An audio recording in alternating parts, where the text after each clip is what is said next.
So marami nang nagtatanong sa page natin sa Boss Powerpath at sa Powerpath Auto Care Center kung ano daw ba yung stand ko doon sa nag-offer ng product sa mga parking ng mall. Anyway, as a detailer, siguro okay naman yung mga product nila, no? Iba-ibang brand, hindi isang brand lang yung gumagawa noon. Siyempre for marketing purpose, 'di ba? Dapat siyempre makabenta ka.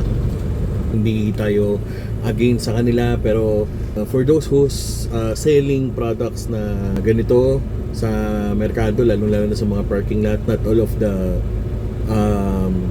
car owners is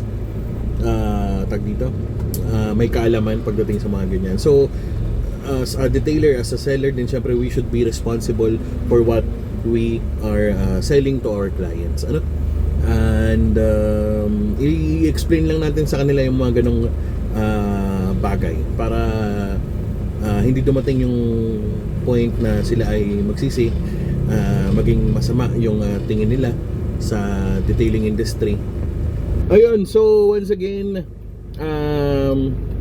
para sa mga detailing techniques, detailing procedure, anything about detailing car wash na gusto nyong malaman, pwede nyong itanong sa amin sa Powerpath Auto Care Center, and I will be more than happy to serve you hanggat masasagot natin yung mga questions na gusto nyo na magkaroon ng kasagutan.